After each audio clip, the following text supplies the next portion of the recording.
This episode is brought to you by Bound Hat Company. Discover Bound Hat Company, where high-quality hats meet a greater purpose. Each hat is designed not only for style, but also to give back, with proceeds supporting charities like the PTSD Foundation of America. Whether for the outdoors or everyday wear, Bound Hat Company has the perfect hat for any occasion. Shop now at www.boundhatco.com and join the movement to support veterans and meaningful causes. Bound Hat Co. Style that makes a difference. The following podcast discusses sensitive topics. Listener discretion is advised. If you or someone you know is struggling, call or text 988 to reach the Suicide and Crisis Lifeline for 24/7 confidential support. Welcome to Survival in the Trenches, Life Beyond Loss, a podcast where we share the powerful stories of those who have faced extraordinary loss and found the strength to push forward and triumph.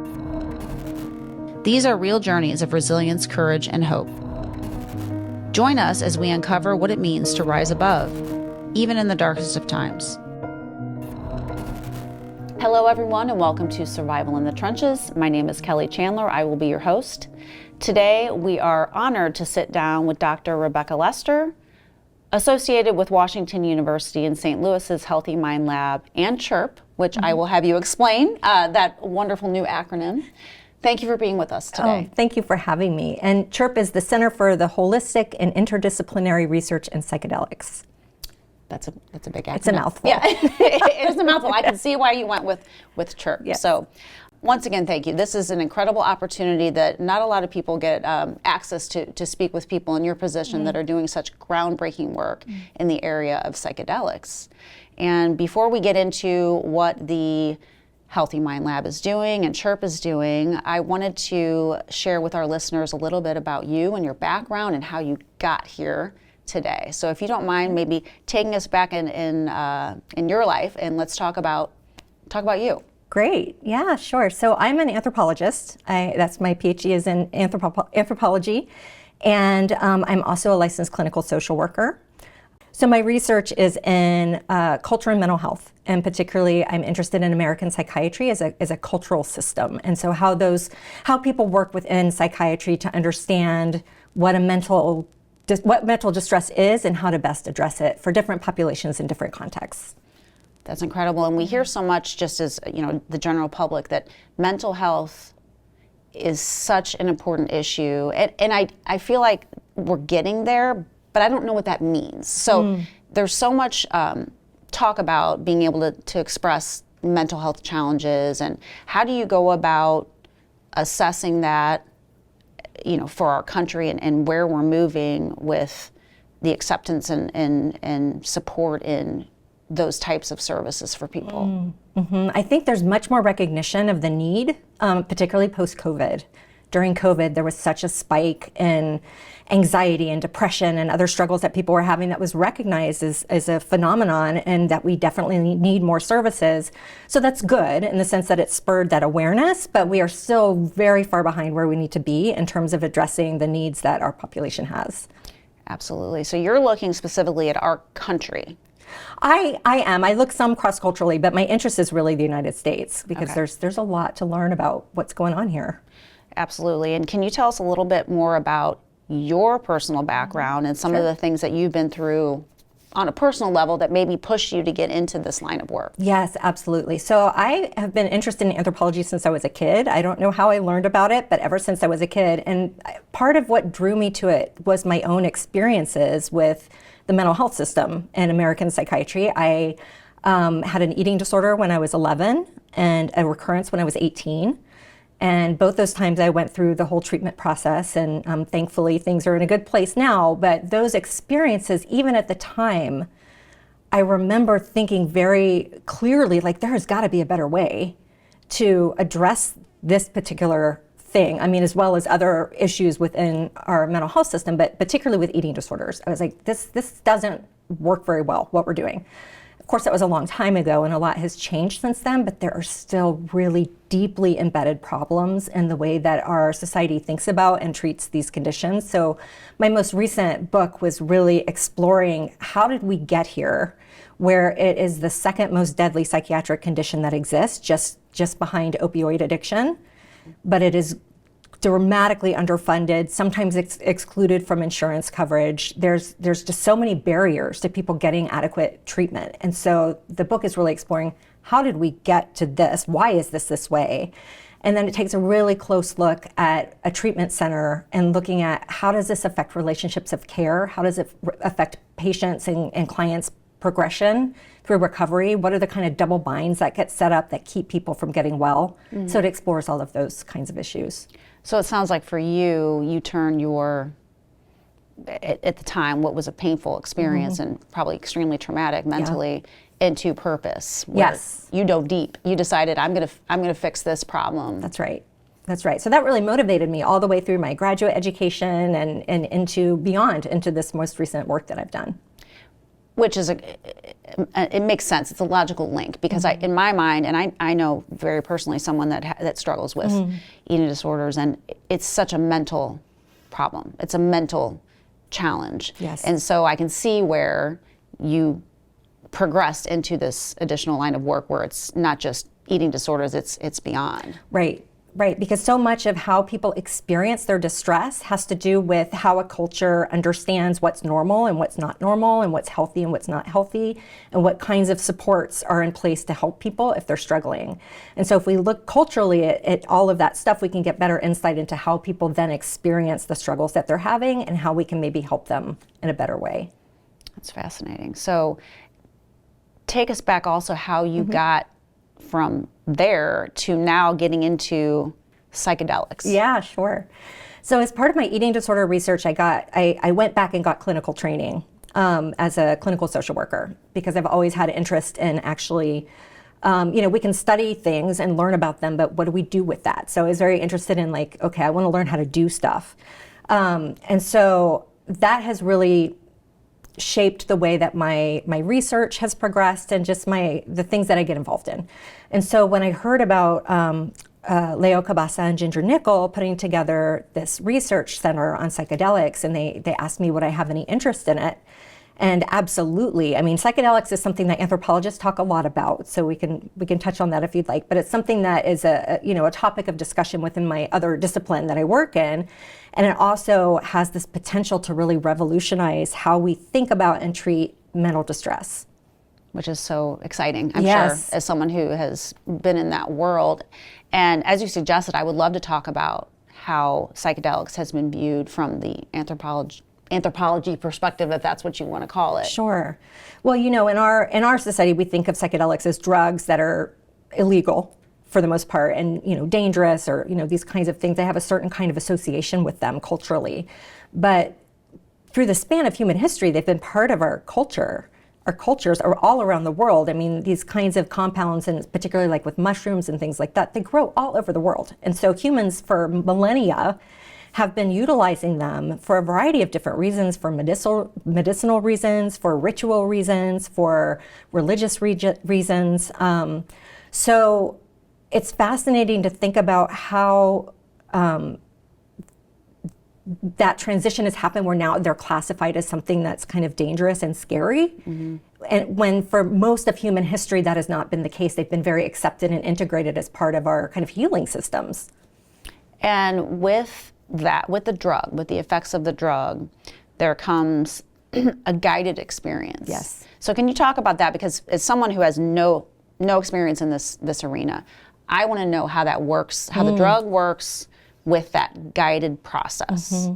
Right. Well, there's certainly different ways of doing it, but generally speaking, it's useful. And this also is across millennia and across cultures and everything, to have a guide who is someone who's more knowledgeable about what your experience might be and can help walk you through all the kind of unexpected or unanticipated. You can't possibly anticipate what exactly it's going to be like.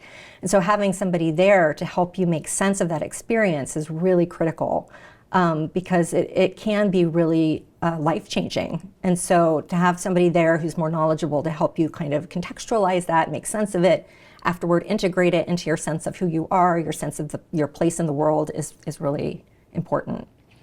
It's fascinating. So tell me what you're doing. Like, what is your typical day like when you're looking at this research? Are you getting involved with the patients that are going through the studies on like the front end? Like, what is your role?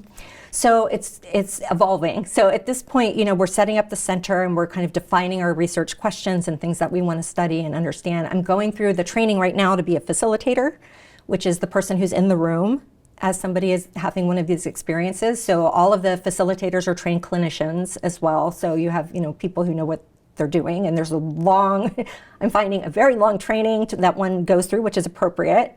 So that I will be involved in that as well once that is complete. So is that, for lack of a better term, a guide? Yeah. Okay. Yeah. So it's basically, or they call them shamans. I mean, I'm trying to understand all the different terms as someone who doesn't have a lot of background in this. Right. So I would say what's a little bit different about the facilitator role is that because we're doing a research study, we're there to kind of put some guardrails up and be there to support people, but not to shape the experience, because it's really important for them to have their own experience, whatever that's going to be. Whereas a shaman might be a little more directive in helping you make sense of what's happening. Okay. A facilitator is more, there for safety and to facilitate you having your own experience as opposed to directing it. Makes sense. So you don't have both of those people in the room in this clinical setting. Right. You just have, who's in the room? It's the patient And two facilitators. and two facilitators. Okay. So talk to me about the patients. How do they get in this program? What are the qualifications? And what is success to you and the team Right. when they move through the process? Well, Ginger can talk more about the qualifications, like how people actually get to the study. Sure. I would say success, well, it depends on what you're talking about. So if you're looking at the clinical study part where you're trying to measure reduction in symptoms, there's a number of measures that I'm sure they use. I'm not in touch with that part per se, but you look at how people's symptoms diminish over time, hopefully. I think also what we're interested in, though, is quality of life and people's experience of the experience and what meaning that holds for them. And people will talk about having these experiences being, equal in importance to them as the birth of their first child or the loss of a parent or, something really monumental that shifts the way that you understand yourself, the way you understand the world, your relationships. So it's really powerful. So I think success from my perspective is that somebody is able to make some sense and add some meaning to that in a way that really is profound for them moving forward, whatever that might be, and it's going to be very different for each person. Sure. So getting back to your roots a little bit. Yeah. So someone who, you can use yourself or someone else as an example, that's suffering from an eating disorder. Going through that experience is the goal that they will have like an epiphany of, I have a different sense of self. That's what I'm trying to understand as a layperson. Like, what would you hope for that person, or how do you facilitate that? Yeah, so I would hope for that, and I have not done this with somebody with an eating disorder, but I would hope, and what I know of the research is that what it can do for people is give you a radically different experience of yourself and your relationship to your body. It makes the brain capable of making connections that it hadn't made before, make different connections, so it can loosen up some of the kind of rigid thinking and patterns that people can sometimes get into. And just, they describe it, or some people have described it as like if you're an astronaut and you see the Earth from outer space, it's just a completely different perspective on your life, and that can alter the way you feel in your body on an everyday basis. Which is extremely valuable. Yes. Because we spoke to someone about a different type of therapy. It was actually sound therapy, and some people, I feel like they identify themselves within their trauma. Yes. Where that just becomes their identity, and it sounds like this has the ability to take them out of that identity and view themselves in a much different light. That's right. And grow. Yes. And the science behind it is so valuable because it is showing quite vividly in some of the graphics that there are reconnections or different connections within the brain. That is what is so powerful. Yes. And I think with addiction and eating disorders and other conditions where it's very easy for the person themselves and people around them to kind of conflate them with that illness, and have a difficulty in separating out like what's the addiction, what's the person, that this kind of therapy has the potential to really help people open that up in a way that can then, with therapy, continue to develop in ways that maybe they couldn't have before.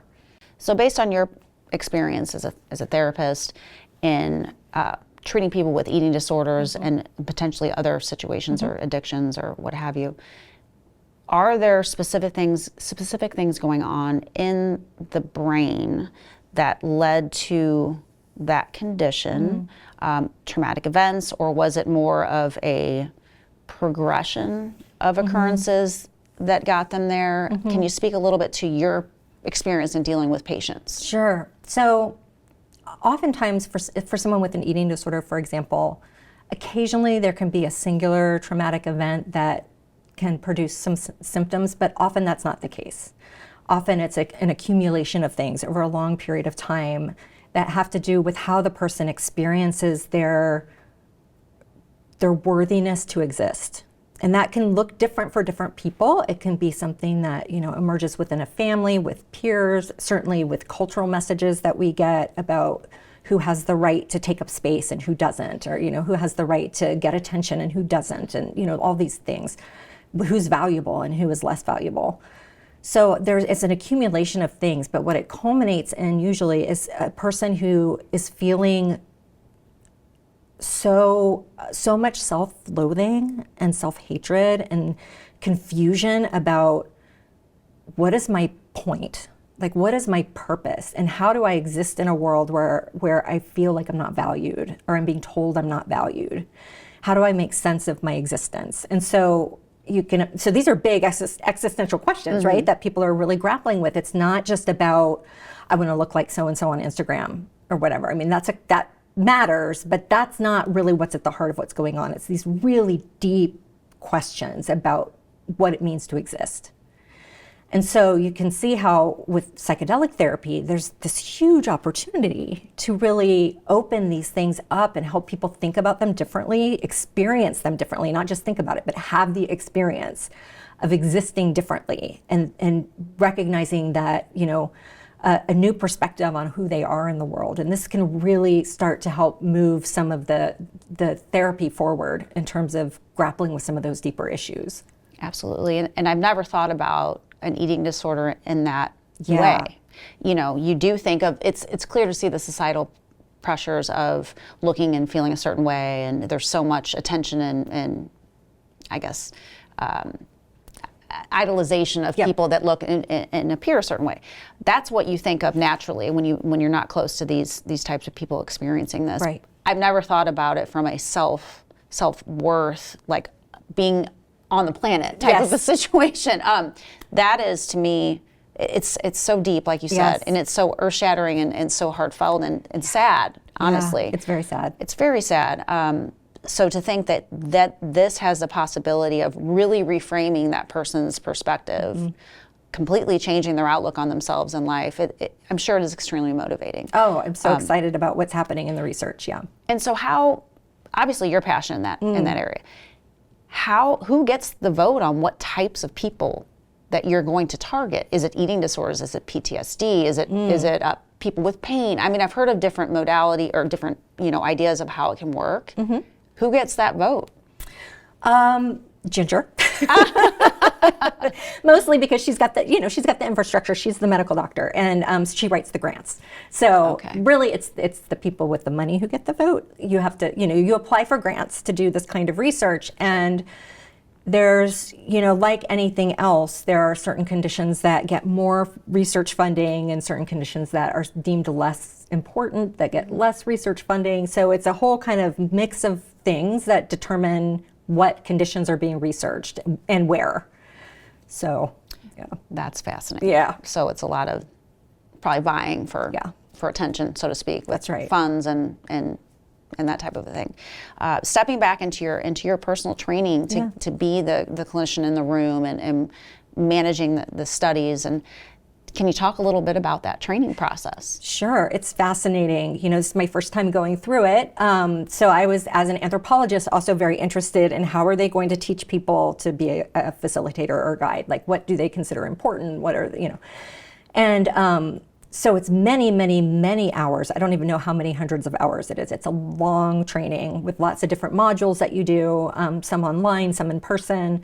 And it's really delving into the psychobiology of what's happening in the brain, a lot about the interpersonal relationship in the room and how to try to set the stage so that the person has the most comfortable experience, but also the most authentic to them. So there's a lot of different components about, and then the different stages of the process about the dosing, and then during the time they're having the experience, and then the integration. So you're getting training around how to manage things that might come up that could be challenging. So there's a lot of different components to it. Not as much about the history of psychedelics and kind of the indigenous knowledge that exists around these, a little bit, at least in the training I'm doing. I'm sure there's many different trainings that exist, but at least in this particular training, there's not that much about that. It's acknowledged, but as an anthropologist, I would have liked to see more of that. Sure, absolutely, because that is so important, not only for the recognition of all of that knowledge and practice over the years, and I hear that is something that is also of importance to those indigenous populations. Absolutely. They want that recognition. Sure. They want reparations for this type of work. So, I mean, I started researching a little bit about that. Have you had any conversations or exposure to those populations at all? Or is that more Leo? That's mostly Leo. I have some, but not as much as him. Yeah. Yeah. But I know, I mean, it is a point of tension for sure, because this has been around forever. And people have very elaborate cultural systems, that incorporating them. And from their perspective, I can understand, here comes Western science saying, oh, wow, here's this cool molecule in this mushroom, and we're going to patent it, and then we're going to sell it. And we're going to, and they're like, wait a second, like and we're going to build all this knowledge, and there's already a lot of knowledge. So it is a point of tension, and I think there's a lot of conscious work around trying to do that better. So that's good. And I think that is good. I think certainly, if it's been done for millennia, as you have stated, there should be recognition that this work is there. It's becoming more modernized and focused on at this point in time because of the potential benefits. And then, the capitalistic society, and they're going to come in, and I mentioned and asked you about this earlier. Right now, it's you, it's Leo, and it's Ginger. You are the three-legged stool. Yeah. And can you talk about how the three of you work together, come together, discuss the research? Oh, yeah, sure. So Ginger, of course, is a psychiatrist, so she's coming from that medical perspective and the psychiatry perspective. I'm an anthropologist. I come from the cultural perspective, and Leo is a PhD in social work, and he's coming from more the implementation perspective. So all together, we're kind of addressing, it's a multidimensional issue, right? And so we're trying to, with our different expertise, get at different sides of these questions. So when we have a discussion around the current research or something like that, we all bring different sorts of questions and different interests to the same set of issues, and it's a really rich and productive collaboration.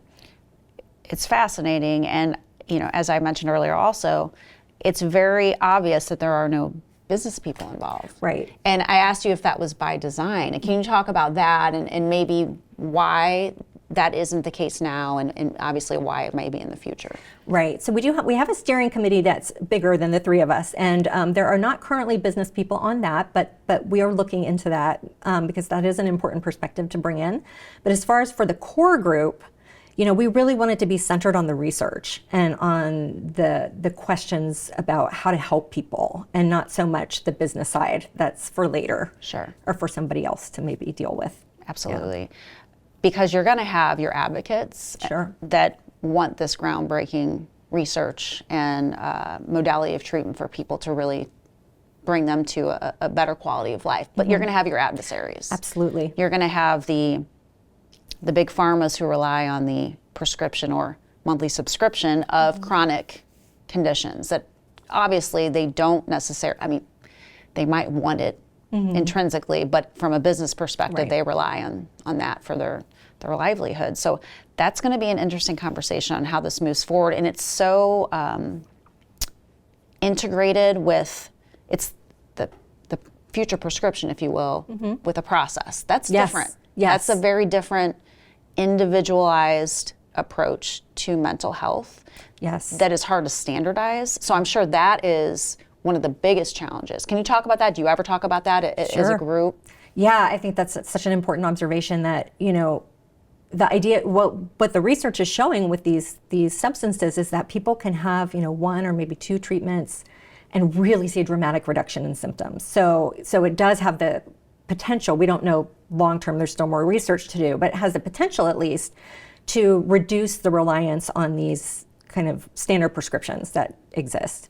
So yes, there will be detractors. From that perspective, people who are concerned about the long-term effects of these substances or concerned about just the fact that it's such a dramatic experience and wanting to make sure that that's safe and, which all of that is reasonable. So speaking from personal experience and thinking about how things have changed over the course of a number of years, when you obviously went for treatment yourself, you were 11, you were 18. Tell us a little bit about how those, at that point in time, those traditional, I guess, if you will, methods of treatment have failed. Yeah. If you could speak a little bit about that, I think that would be helpful Absolutely. for people to understand.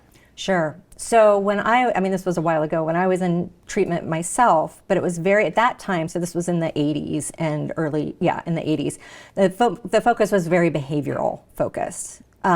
Just change the behavior and then you're better. And that's not really how it works. Like you can get somebody with an eating disorder, for example, to eat a certain amount of calories per day, gain a certain amount of weight, but that doesn't mean they're better, right? Yes. We still have that problem.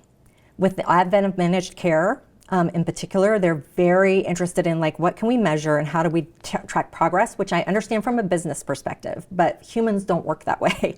So, still even today, the focus is on, what is the weight, what do the labs say, what is the blood pressure doing, these biomedical markers, which are very important, but they don't tell the whole story at all with what I was saying earlier about these being really deep existential distress that people are experiencing. So we still have that problem in our current mental health system, particularly with eating disorders, other things as well, but particularly with these conditions, that we are not really treating the problem. We're treating the symptom, Correct. but we are not treating the problem. And so one of the potentials with psychedelic therapy is that it allows us to get to those places a lot more quickly. I mean, traditional therapy is great, but even that does not quite often get to that really deep existential place. And psychedelics have the potential to open that up. And then, of course, that will require further therapy. That's not the only solution. It's not a magic pill or anything like that. It still requires support and continuing therapy, but it can touch places that our behavior approaches don't. And psychotherapy takes a very long time to get there. I agree with that. And even in the most recent article that I read about the Healthy Mind Lab, one person spoke about, someone might have a religious experience because that's their belief system. And then someone who is an atheist might have a completely different experience because that's their belief system. So you're really getting at that core. Yes. That might have nothing to do with eating or addiction or whatever. That's right. But it is that very deep, like you said, you go deep, it's intrinsic, it's your belief system, it's your value system. Why are you here on the planet and what's your worth? Yes. That it's getting to, which is so different. It's treating that problem. That's right. That's resulting in those behaviors. And I think that is extremely promising. Yes. A little scary, probably for people. Sure. And speaking of that, what are some of the risks? Because obviously, this was a hot topic back in, what was it, the 60s, whatever it was, the time frame. Then it was like, whoa, this is bad. And now it's coming back into, I don't want to say popularity, but it's getting attention Right. for what I feel are the right reasons, Right. because of the potential health benefits, the mental health benefits. So what are the risks that you are trained on and that you've maybe seen with this? Right. So of course, with anything that's going to produce such a profound experience, there are risks that somebody could have a negative experience, for example. Part of what you're trained as a facilitator is to help if somebody is having a negative experience, to help to reframe it. If somebody is really struggling, there are medications that you can give to kind of stop what's happening. So there are guardrails. So somebody's not just going to be left having a horrible trip. Like there's things to address that. It's rare. That doesn't happen very often. But I know that that's something that people are concerned about, which is understandable. But I think it's also worth thinking about why it seems so scary. And I think, I won't get into all the history, but if you look at what happened with the research that was happening in the 60s and why it got shut down, it was not necessarily because they were dangerous. There were lots of political and social reasons why this anti-psychedelic movement happened. So I think it's worth kind of learning a little bit about that, and that might help contextualize a little bit. Like, we don't really have to be afraid. I mean, we should be sensible and we should be cautious because they're powerful, but we don't have to be afraid.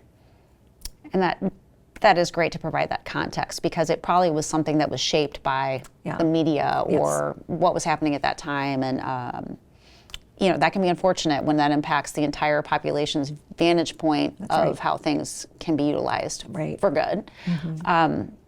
Now, you mentioned that there are medications that you can give someone that's in the room when it's happening, like you're giving it to them while this bad trip is happening.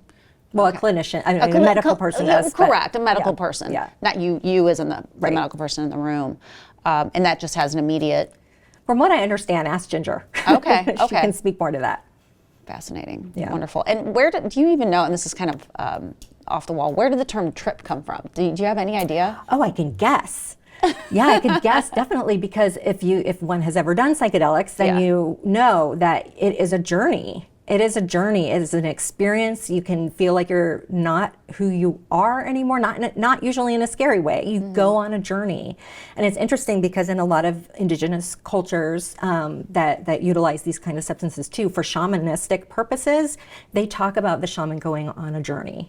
So this has been part of our lexicon, our language, for a very long time, this idea that you're journeying to another place.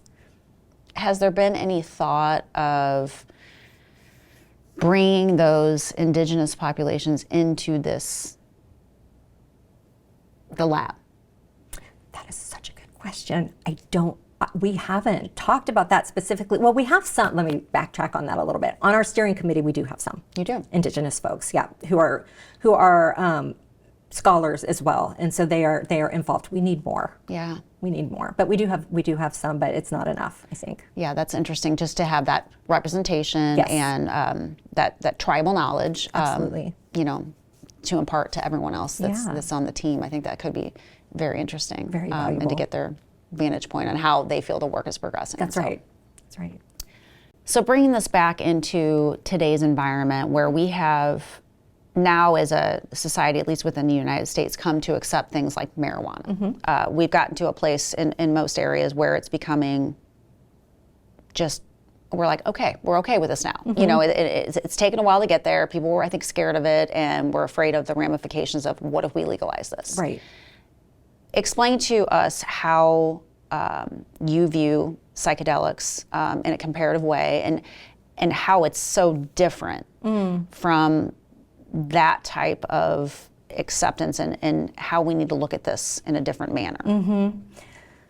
Well, they are, like I said, very powerful substances. So we want to be cautious. We want to be careful about how we are legalizing them or how we're regulating them or whatever we're doing. And it's really important, as these become more accepted, to recognize that it's not something that someone should necessarily do in isolation and expect that to have the therapeutic benefits. It might. I mean, you never know. But really, it's part of a larger process. And it's really important to have that structure around it and the guidance to do it, or at least knowledgeable people who are accompanying you. As part of the commercialization process, do you feel that this type of therapy will only be approved if it is in that collaborative format? It's the drug and it's the person guiding the experience. Is that how, number one, you think it'll be approved, and do you feel that that's necessary?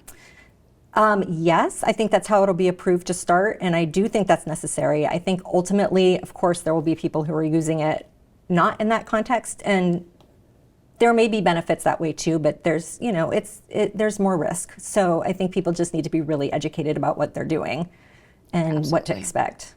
And I feel like for us as a society, there's going to need to be that research for people to get over the hump of the stigma, because it's there. Whether or not we say it's worthy of having that stigma or not, it's there. Yes. Because of what's happened in our society. And, quite frankly, someone who's never done it, it scares me a little bit. Like, I don't know if I'm going to have a good journey, I'm going to have a bad journey, or is it going to reveal something that I really don't want to know? Right.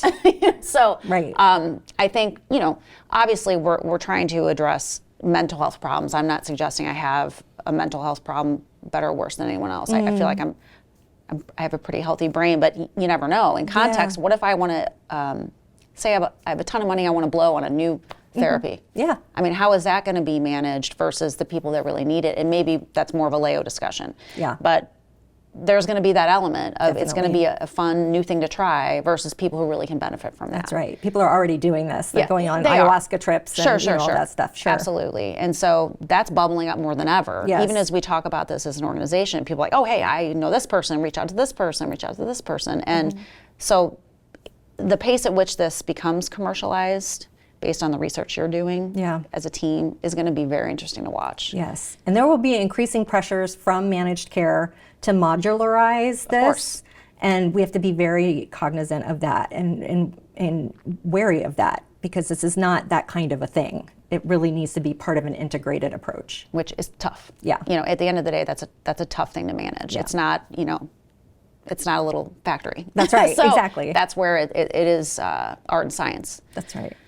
In a typical scenario where a patient is taking a medicine and expecting the symptoms to go away, in this modality, we're talking about taking a drug, it might eventually be a prescription, and working with someone through the process, where it's so much more than just treating what's going on in the body. It's what's going on in the brain, both with the medicine and with the help of someone else. Yes. So you're dealing with people who are, a lot of times it's traumatic, it's a mental health problem, it's something that's very, very serious.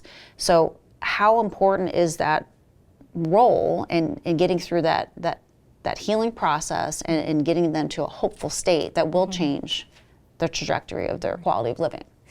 Yeah, it's extremely important. I think one thing we don't recognize very much in American medicine and Western medicine is that all healing is interpersonal and social. All of it, whether you're going in to have heart surgery or you're taking psilocybin. I mean, it's all about the body, certainly, but that's one component of what's happening. It's somebody's social world, it's their relationships, it's their experience. And so with these kind of medications, it actually has the opportunity, I think, to change the way we think about medicine more broadly in terms of the importance of combining medical interventions with psychosocial interventions in a way that really will give us the best outcomes. Correct. It's unleashing the potential. That's right. I feel that that's the best way of looking at it. You've got that physical part that's going on, and then you have that spiritual, emotional.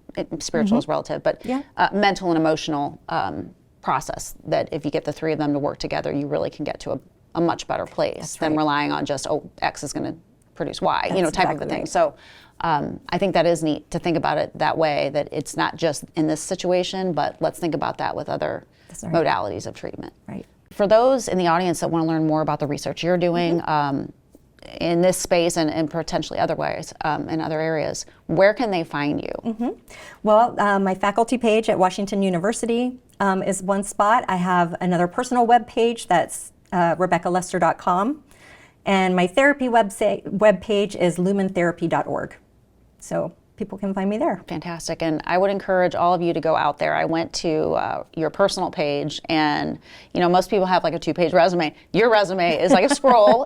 You are extremely accomplished, and we appreciate you speaking with us because you have such a wealth of background, acknowledgement, and just a wealth of experience in many different areas. So this is just one of them. So again, we thank you for your time and insight into this incredible research, and we wish you the best and hope that it gets to a point where you feel it's been successful. Wonderful. Thank you so much for having me. Absolutely. You've been listening to Life Beyond Loss, a podcast from Survival in the Trenches. If you'd like to get involved and help those struggling to cope with personal loss, visit us at our website, survivalitt.com, and follow us on social media. Don't forget to subscribe and share this podcast so we can continue to grow and reach more people in need. Together, we can make a difference.